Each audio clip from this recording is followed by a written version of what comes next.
하나님 말씀 갈라디아서 5장 16절에서 26절의 말씀입니다. 갈라디아서 5장 16절에서 26절의 말씀, 우리 한 목소리로 같이 읽도록 합니다. 시작. 내가 이르노니 너희는 성령을 따라 행하라. 그리하면 육체의 욕심을 이루지 아니하리라. 육체의 소욕은 성령을 거스르고 성령은 육체를 거스르나니 이 둘이 서로 대적하므로 너희가 원하는 것을 하지 못하게 하려 함이니라. 너희가 만일 성령의 인도하시는 바가 되면 율법 아래에 있지 아니하리라. 육체의 일은 분명하니 곧 음행과 더러운 것과 호색과 우상 숭배와 주술과 원수 맺는 것과 분쟁과 시기와 분냄과 당짓는 것과 분열함과 이단과 투기와 술 취함과 방탕함과 또 그와 같은 것들이라. 전에 너희에게 경계한 것 같이 경계하노니 이런 일을 하는 자들은 하나님의 나라를 유업으로 받지 못할 것이요 오직 성령의 열매는 사랑과 희락과 화평과 오래 참음과 자비와 양선과 충성과 온유와 절제니 이 같은 것을 금지할 법이 없느니라. 그리스도 예수의 사람들은 육체와 함께 그 정욕과 탐심을 십자가에 못 박았느니라.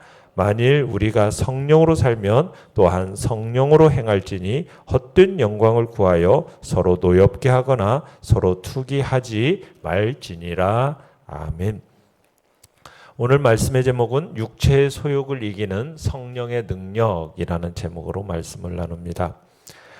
어제 말씀 13절에 보면은 너희가 자유를 위하여 부르심을 입었다.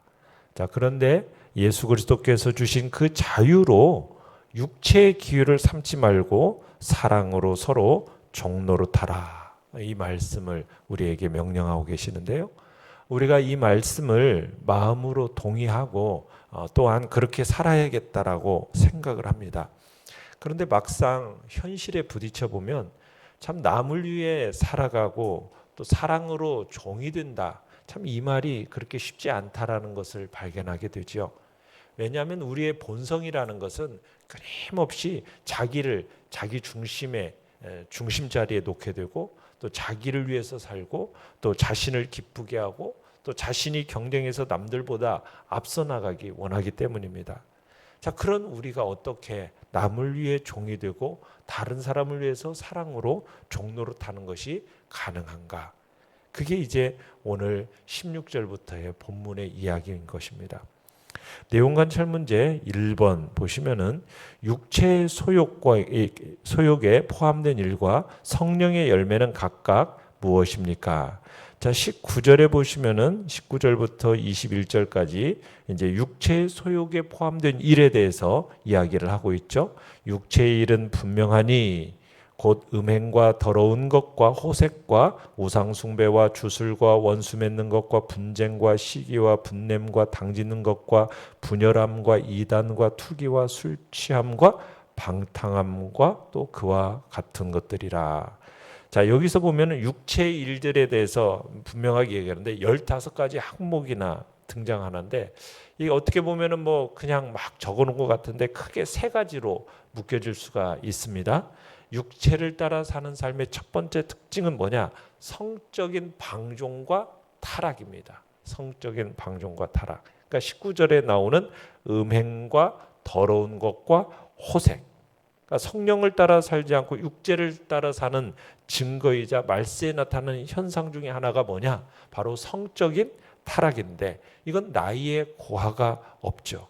죽을 때까지 인생들의 성적 욕구를 가지고 살아가는데 이게 이제 육체의 소욕에서 나타나는 일 중에 하나가 바로 성적인 방종과 타락입니다. 우리 인생의 모습이죠. 이건 아무도 예외가 없습니다.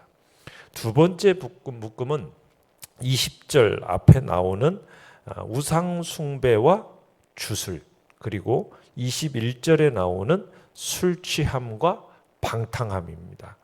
참 이게 뭐 서로 연관이 없어 보이고 다르게 보이지만 함께 묶을 수가 있어요. 그러니까 사람이 자기 중심을 갖고 태어나잖아요. 그러면은 자기에게 집착을 하게 됩니다. 자신을 높이고 자신을 좋아하고 자신이 제일 행복한 권리를 가지고 있다라고 생각을 하게 돼요. 그래서 이 사람이 분별력을 잃어버리고요. 지성을 바르게 사용할 줄 모르고 자신만을 위하다가 어려운 상황이 딱 닥쳐요. 어려운 환경을 겪어요. 그러면요, 반대로 그렇게 자기를 높이던 사람이 자기를 놓아버립니다. 이게 이제 어떤 식으로 나타나냐면 종교적으로 도덕적으로 자기를 포기하는 행위로 나타나게 된다는 거예요. 그런 면에서 지금 이것들을 함께 묶어놓은 거죠. 자기 중심성을 종교적으로 변질시켜 놓은 대표적인 모습이 우상입니다. 그러니까 우상은 자신이 만들어서 자기 좋은 대로 하는 것을 허용해 주는 자신만의 신, 그게 우상이거든요. 그러니까 주술이라는 것도 자신을 위해서 악한 세력을 교묘하게 이용하는 것이 주술입니다. 그러니까 하나님이 주신 이제 이 지각, 이것을 쓰기를 포기해 버려요. 그러면 이제 어떤 현상으로 나타나면 술 취함, 방탕함. 그래서 책임 있는 삶을 살지 않고 자기를 포기하는 전형적인 모습으로 나타나게 되는 겁니다. 그러니까 자기를 그렇게 높이고 자기 중심으로 그렇게 살다가 어려운 상황과 환경을 만나버리면 그 붙들었던 자기를 놓아버리면서 이제 다른 것을 향하여 가는 우상, 주술, 그리고 자기의 지성을 딱 놓아버리고 술 취함, 방탕함, 이쪽으로 이제 책임 있는 삶을 포기해버리는, 그러면서 스스로 합리화하고 자기 삶을 포기하는 자리로 나아가는 게 바로 이제 여기서 나오는 술 취함과 방탕함, 그리고 우상 숭배와 주술이라는 거죠. 세 번째는 관계의 깨어짐입니다. 관계의 깨어짐. 그러니까 15가지 항목 중에서 절반이 넘는 8가지가요. 놀랍게도 관계의 깨어짐에서 나타나는데, 이게 이제 육체의 결과로 나오고 있는 모습이죠. 가장 먼저 나오는 게 무엇입니까? 20절에 보면은 원수 맺는 거예요. 원수 맺는 거. 그러니까 사람들과의 관계에서 이렇게 해결되지 않는 갈등을 강한 적의로 바꾸는 것. 이게 이제 원수 맺는 거지 않습니까? 이렇게 원수를 맺으면은 반드시 뭐가 따라오게 되어 있어요? 그 다음에 나오는 분쟁이 따라오게 되어 있어요. 분쟁이 일어나는 거예요. 그렇게 분을 내는 것으로 만족하지 못하고 자기 욕구를 지지해 줄 수 있는 사람을 어떻게 합니까? 끌어 모읍니다. 그게 뭐예요? 당을 짓는 거예요. 그렇게 당을 지으면 당연히 어떤 현상이 일어나겠어요? 분열함이 일어나겠죠. 분열. 그렇게 분열하게 되면은 본류로부터 이렇게 끊어지게 되는데, 그걸 가리켜서 뭐라고 그래요? 이단이라고 하는 거예요. 이단이 되는 거예요. 그러니까 이 모든 관계에 어그러진 뿌리, 이것을 두 가지로 표현해 놓는데 바로 시기와 투기가 이 모든 관계에 어그러진 뿌리를 만들어내는 뿌리입니다. 이 시기는 뭐라고요? 시기와 투기는 뭐 비슷한 것 같잖아요. 시기라는 것은 남들이 자신보다 잘 되는 것을 못 견뎌 하는 것이 시기고요. 투기라는 것은 다른 사람이 이루어 놓은 것을 내가 갖고 싶어 하는 마음. 이게 이제 시기, 투기인 거죠. 그래서 육체의 소욕에서 이런 일들이 우리의 마음속에서 일어나게 되고 그런 열매들을 맺어간다는 겁니다. 그에 비해서 22절, 23절에서는 오직 성령의 열매는 하면서 이 성령을 따라 행하는 사람들이 맺어지는 열매가 무엇입니까? 사랑과 희락과 화평과 오래 참음과 자비와 양선과 충성과 온유와 절제니 이 같은 것을 금지할 법이 없느니라. 자, 여기서 성령의 열매들이라고 하지 않고 성령의 열매라고 해서 하나라고 얘기한 것은, 이것은 일관성과 통일성이 있다라는 거죠. 이렇게 성령을 따라 삶을 살아가면은 9가지 성령의 열매가 나타나는데, 이게 마치 9가지 맛이 나는 과일처럼 이제 그 성령의 열매 속에서 양태는 다를지라도 하나의 일관됨이 흐른다라는 것을 보여주고 있는 겁니다. 자, 이것도 세 가지로 이렇게 분류할 수가 있는데, 첫 번째는 뭐냐? 하나님을 알 때 생기는 열매로 세 가지가 있는데, 제일 먼저 열매로 뭐가 나타납니까? 사랑. 조건에 근거하지 않고, 자기애에 근거하지 않고, 사랑, 어떤 사람의 공로에 근거하지 않는 하나님 자신의 성품과 은혜를 통한 사랑. 이 사랑이 우리를 참 사랑으로 인도해 주면서 그 사랑의 열매가 나타납니다. 그 하나님의 사랑이 우리 안에서 딱 하나님의 사랑을 알잖아요. 그러면은 우리의 삶에 뭐가 생겨요? 기쁨, 희락이 생깁니다. 희락. 그 희락은 잠깐 동안의 기쁨이 아닙니다. 질고와 고난 속에서도 빼앗기지 않는 기쁨을 누리게 되고요. 그 하나님의 사랑을 알면 우리의 마음에 참된 화평이 생기죠. 평화가 생기죠. 하나님께서 나를 어떻게 사랑하는지 아는 데서 오는 그 평화와 자유와 안식이 이제 우리 안에 생기게 되는 겁니다. 자, 그렇게 사랑과 희락과 화평을 아는 사람들은 다른 사람을 다르게 대하게 됩니다. 어떻게 다르게 대하게 됩니까? 나에 대해서 해코지하고 나쁜 짓을 하고 끊임없이 정말 분노를 쏟았고 보복하려는 그런 사람들의 잘못에 대해서도 어떠한 마음을 품게 됩니까? 오래 참게 됩니다. 견뎌내고 참아내게 되죠. 그러면서 그 사람들을 어떤 눈으로 바라보게 돼요? 긍휼의 눈을 가지고 긍휼이 가득한 눈으로 그 사람을 바라보게 됩니다. 그 사람의 약함과 한계와 그 사람의 허물을 따뜻한 눈을 가지고 바라보는 것, 그게 자비죠. 그 사람들의 약함과 이해와 한계, 이것을 이해하는 눈으로 바라보고 긍휼히 여기면은 그 사람을 어떻게 하고 싶어요? 필요를 채워주고 싶어지는 거예요. 그러면 자기를 희생해서 자기의 돈과 시간을 들여서 이웃에게 필요를 공급하는데 그것이 바로 뭐예요? 양선인 거죠. 선행입니다. 자, 이렇듯 하나님의 사랑과 하나님께로부터 오는 그 사랑과 희락과 기쁨 그리고 평화가 무엇인지를 아는 사람은 다른 사람을 오래 참게 되고 그리고 자비로 대하고 그 사람의 필요를 채워주는 양선의 모습으로 딱 나타나기 시작하잖아요. 그러면은 내 안에서도 귀한 열매가 맺어지게 되는 거죠. 이웃을 소중하게 여기면은 우리 속에서도 충성스러움이 만들어지는 것입니다. 그리고 내 안에 온유함이 만들어지죠. 겸손해서 남을 먼저 헤아리게 되고 말로 사람을 베지 않고 부드럽고 정말 따뜻한 그러면서도 강인함. 그게 이제 온유지 않습니까?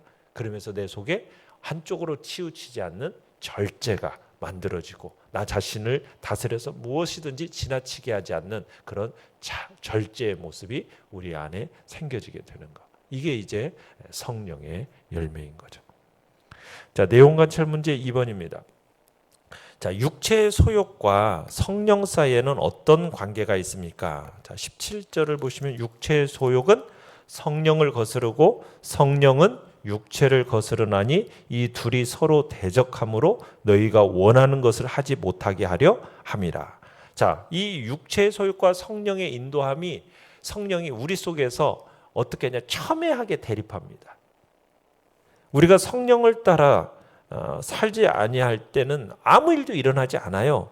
그런데 성령을 따라 살고 말씀에 순종하려고 하면 우리 안에 어떤 현상이 일어난다고요?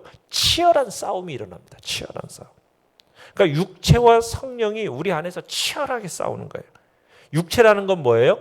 우리가 이 땅에 태어날 때 가지고 있었던 어떻게 보면 그런 정욕, 원죄, 우리가 이제 지난 오후 예배 때도 봤었지만 원죄라고 하는데 그 원죄를 이제 바울은 정욕이라는 표현을 또한 사용하면서 우리 안에 그런 육체의 정욕이 우리 안에 존재하고 있는 거예요.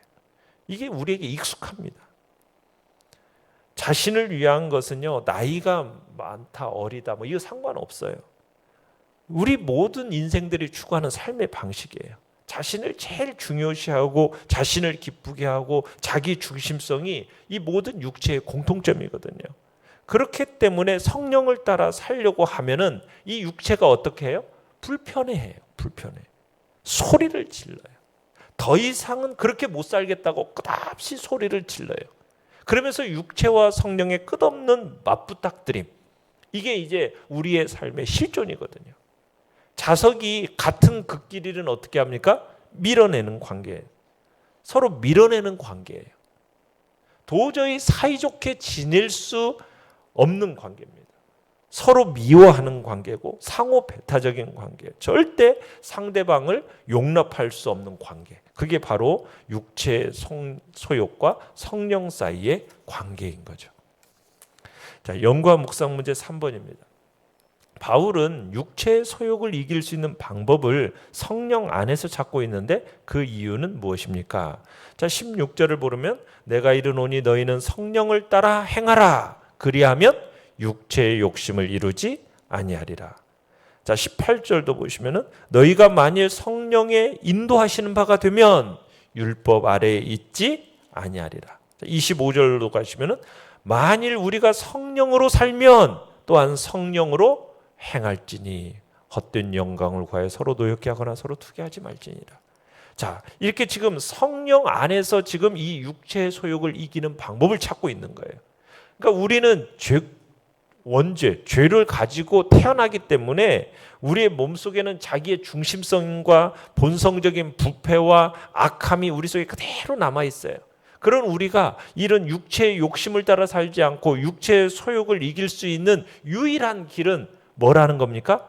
성령을 따라 사는 것밖에는 없다라는 것을 지금 우리에게 얘기하고 있는 거예요. 그러니까 성경은 우리가 예수 그리스도를 딱 영접하는 순간 우리 안에 하나님께서 선물로 주시는 게 무엇입니까? 성령을 우리 가운데 선물로 보내주시면서 그 성령이 우리 속에 딱 임재하시게 되면 우리가 더 이상 이제 육체의 욕심에 굴복하지 않고 육체의 소욕이 이끄는 대로 살아가지 않을 수 있는 힘과 능력이 우리에게 주어지게 되는 겁니다. 그러면서 우리가 이제 서로 예수님의 그 성품을 닮아서 사랑으로 종로로 탈 수 있는 그런 이제 능력이 우리 안에 생겨지게 된다는 거예요. 뭐 그렇다고 해서 우리가 뭐 온전하게 살 수 있는 건 아닙니다. 여전히 때때로 실망하고 실패하고 우리의 모습에 좌절할 수도 있어요. 그렇지만 이런 모든 상황을 이길 수 있는 유일한 방법을 우리에게 제시해 주는 건데 그 비결이 뭐라고요? 육체의 정욕과 그 탐심은 십자가에 못 박고 대신에 뭐예요? 성령의 소리에 민감한 거죠. 우리의 의지라는 것은 굉장히 약합니다. 우리의 힘은 너무나도 부족합니다. 그렇기 때문에 우리 자신 안에 선물로 주신 그 성령님, 그분이 내 안에 임재해 계시는데 그 임재해 계신 성령님께 나를 온전히 맡기는 거죠. 그분의 인도를 따라 살아가는 거죠. 그분이 나를 온전히 주장하시도록 그분께 온전히 내어 맡김. 이게 성령 충만이거든요. 그럴 때 성령님이 우리를 지배하심으로 말미암아 이 육체의 연약함을 이겨낼 수가 있는 것입니다. 느낀 점 4번입니다. 우리가 성령을 따라 행할 때 육체의 소욕을 능히 이길 수 있다라는 말씀에서 무엇을 느낍니까? 여러분, 우리가 바라봐야 할 분은 오직 성령 하나님 한 분밖에 없음을 다시 한번 느끼게 되는 것입니다. 우리의 의지, 우리의 노력, 우리 자신에게서는 희망이 없습니다. 소망이 없어요. 우리 가운데 내주에 계신 성령 하나님, 그 한 분만을 더욱더 의지하시길 바랍니다. 여러분은 이미 죄된 육체와 함께 정욕과 탐심을 십자가에 이미 못 박은 자들입니다. 더 이상 이제 육체의 소욕이 우리의 인도자가 될 수가 없습니다. 이제 오직 성령님만이 우리의 인생길의 이정표가 되고 방향타라는 것을 인정하며 나가시길 바랍니다. 그러게 그 성령님을 제대로 바라봐야 되는 거죠. 그래야 우리가 어디로 나아가는지 알 수가 있는 겁니다. 성령님이 거할 처소로서 정말 이 성령님이 내 마음속에 가득 메워질 수 있도록 정말 내 안에 있는 더럽고 추악한 육체의 소욕들은 다 내어버리고 다 십자가에 어떻게 합니까? 못 박았다. 예수 그리스도와 함께 나는 어떻게 된 거예요? 옛사람은 십자가에 이미 못 박혔고 이제 내 안에 예수 그리스도께서 살아계시고 성령 하나님이 내 안에 들어와 계시니 그분의 음성을 귀담아 들으면서 그분의 음성에 귀 기울이면서 그 길을 순종함으로 나아가는 그런 복된 자리에 있기를 바랍니다. 그럴 때 육체의 소욕을 넉넉히 이길 수 있게 되는 것이죠. 결단과 적용 5번입니다. 최근 나의 모습에서 육체의 소욕과 성령이 다툼을 일으키는 영역은 무엇입니까?